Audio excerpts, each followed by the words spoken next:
tarde, meu quarto ano. Aula de hoje, Ciências. Vamos pegar o nosso módulo 3, por favor. Nosso módulo 3, nós vamos lá para o capítulo 8, páginas 204 e 205. Ela fala aí, ela começa a falar aí, você vê imagens de fabricação de produtos, né? Aí você pode ver um vaso que pode ser até um objeto decorativo.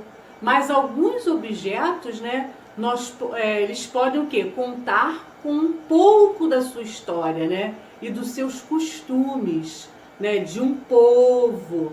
A cerâmica marajoara que você vê aí, ela era feita à mão. Por quem? Por indígenas da ilha de Marajó. Essa ilha de Marajó, ela fica lá no Pará, lá em cima no Brasil, no Pará, na região norte do Brasil. Antes mesmo, né, da chegada dos europeus aqui no Brasil, dos portugueses, né, dos italianos, franceses, ingleses, tá? Como vocês veem aí nessa foto. Já aí na página, né, 206, a gente vê os processos de fabricação dos produtos. Observa aí essas imagens aí, né, abaixo, né? A letra A, ele é movido manualmente. B aí você coloca produzido pelo menos em parte por máquinas. Outro B aí movido por pilhas ou baterias. E o último aí, A, produzido de forma manual. Como você observou aí acima, né, um determinado produto ele pode ser fabricado de diferentes materiais e apresentar diferentes características. Esse processo de fabricação de um produto também pode variar. Alguns produtos, como esse carrinho aí de madeira, letra A, eles são fabricados artesanalmente. Outros, como o carrinho de controle remoto, que é B, são produzidos industrialmente, que a gente vê nas lojas aí, né? Nas lojas de brinquedo. Já aí na 207, né, nós vamos falar de produtos artesanais, né? Vamos ler aí abaixo aí com a tia Joelma a manchete. Aqui, ó, página 207, acompanha aí. Maior feira de artesanato do Nordeste, a região Nordeste, aquela do calor, né? Nordeste, aposta em faturar alto, né, este ano. Aqui Feniarte, em Olinda. Olinda fica em Pernambuco, né, no Nordeste. Reúne 5.000 expositores. Meta de faturar 40 milhões de reais, que de início parecia otimista demais. Deve ser ultrapassada. Aí tem a fonte disponível aí, né, que vocês podem acessar no G1, na Globo, né? Vamos continuar aí com a tia. A gente tem aí, né, diversos locais no Brasil, como na própria Olinda, que a tia falou, no estado de Pernambuco, né? São realizadas feiras de artesanato. Nesses locais reúne-se artesãos de diferentes regiões do Brasil. Esses artesãos e também do mundo, com diferentes produtos artesanais, que incluem enfeites, vestuários, utensílios para mais variados fins, tantos de outros produtos. Em algumas, né, feiras artesanais movimentam a economia de uma região, sendo uma importante fonte de renda para quem? Para muitos artesãos, né? E uma vitrine de exposição de trabalhos artesanais. Além disso, né, os produtos artesanais são uma importante forma, né, de expressão cultural, pois as peças produzidas elas têm influência dos costumes e das tradições dos locais das regiões. Na página 208, os produtos artesanais, né, eles são produzidos manualmente por quem? Por um artesão. Para produzir essas peças, ele utiliza diferentes tipos de matérias-primas naturais, como o quê? Como a areia, a argila, partes, né? Partes assim de plantas e de animais. Além disso, Os artesãos, eles podem utilizar diversas técnicas e ferramentas, dependendo do material e da peça, que estão o quê? Produzindo esse produto. Veja abaixo. 208, a gente vê a primeira aí, a argila. Ela é amplamente utilizada na confecção de artesanatos. A confecção de peças envolve a técnica de moldagem, na qual o artesão manipula a argila com as mãos até obter a forma desejada. Aí você está vendo a imagem, né, do artesão moldando a peça em argila. Já ao lado, a madeira também é utilizada por artesãos. Ela é esculpida ou entalhada com ferramentas variadas, como formões ou facas. Aí você vê o artesão esculpindo uma carranca em madeira. E por último, aqui abaixo, as partes de plantas, como sementes, cascas de árvores e palhas, ou partes de animais, como escamas de peixes e conchas. São os materiais, né, as matérias-primas que são utilizadas por diversos artesãos. Técnicas como a colagem, o trançado e a costura podem ser utilizadas para produzir as peças artesanais a partir destes materiais. Aí você está vendo um artesão indígena produzindo uma peça com a fibra de bambu. Na página 209, a gente tem a cidadania no dia a dia, né? Resíduos transformados em artesanato.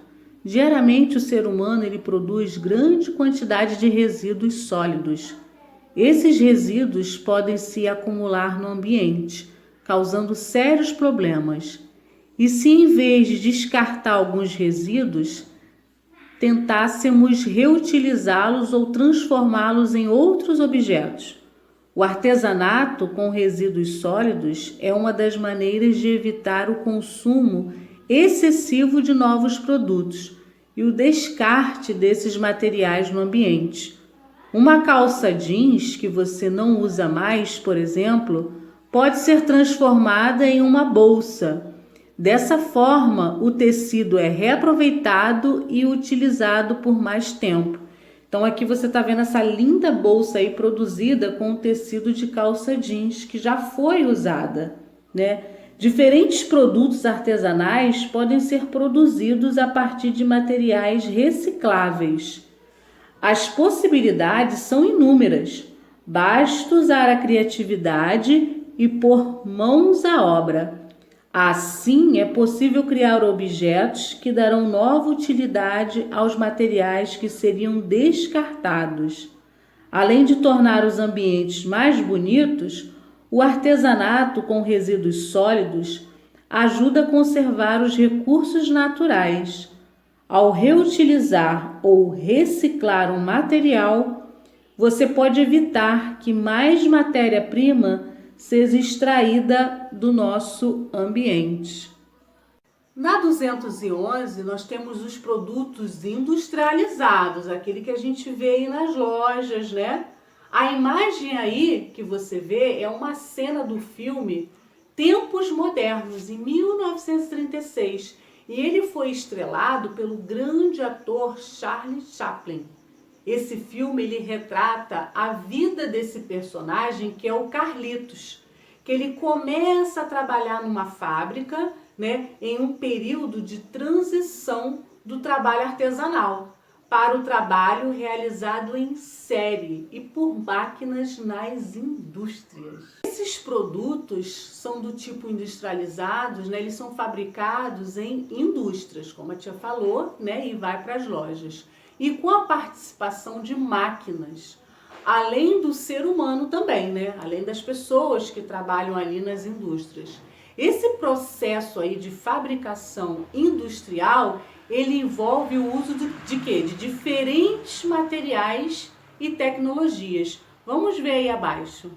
Aí abaixo, né? Além disso, apresenta a produção em série. na qual as várias etapas de produção são realizadas em sequência e em diferentes setores da fábrica. A primeira aí, a gente vê a matéria-prima, ela é extraída do ambiente e encaminhada às indústrias, onde é utilizada para produzir peças variadas em diferentes máquinas. De modo geral, cada setor da indústria realiza uma etapa da produção. Aqui você está vendo, né, parte da linha de produção de uma indústria de automóveis. Já na segunda aqui, a gente vê as diferentes peças que são reunidas para a formação do produto final, até que então ele é comercializado, né? O produto aí final é o automóvel, na indústria aí de automóveis. 212, né? Ao longo dos anos, a produção industrial ela foi se aperfeiçoando, né? Atualmente, hoje, ela possibilita a fabricação de grande quantidade de produtos em curto prazo, né? Nesse intervalo aí, com um número cada vez menor de pessoas, né? Comparado com a produção artesanal. Assim, as indústrias, elas incentivam quem? A economia e aumentam a produção, mas também, né, elas podem causar mais prejuízos ambientais. Vamos ver. Aí abaixo, né, de acordo com o produto fabricado, as indústrias podem ser de diferentes tipos. A primeira aí, a gente vai ver a seguir aí abaixo, a primeira é de automobilística. Neste tipo de indústria são produzidos os meios de transporte. Como você está vendo aí, né, a fabricação de um ônibus, de uma linha de ônibus. Também tem carros, caminhões e motocicletas. As matérias-primas utilizadas na indústria automobilística incluem metais, plásticos, borrachas e vidros. E abaixo a gente vê aí a alimentícia, a indústria alimentícia. Nesse tipo de indústria são produzidos os alimentos. As matérias-primas são variadas e incluem aquelas de origem vegetal e de origem animal. Alguns alimentos industrializados são também processados, apresentando produtos artificiais em sua composição, como corantes e conservantes, além de maiores quantidades de sal, gorduras e açúcar. Além dessas indústrias, podem citar também a indústria farmacêutica, né, que é responsável pela produção de medicamentos, e a indústria têxtil, responsável pela produção de tecidos. A tia vai deixar aí atividades para vocês fixarem esse conteúdo e também a experiência dos nossos 2 alunos que fizeram a experiência das transformações dos materiais. Ficou muito legal, muito bonito. Eu queria mais experiências, né? Então, a tia deixa as atividades e qualquer dúvida, vá lá no meu privado. Um beijão, fiquem com Deus e se cuidem.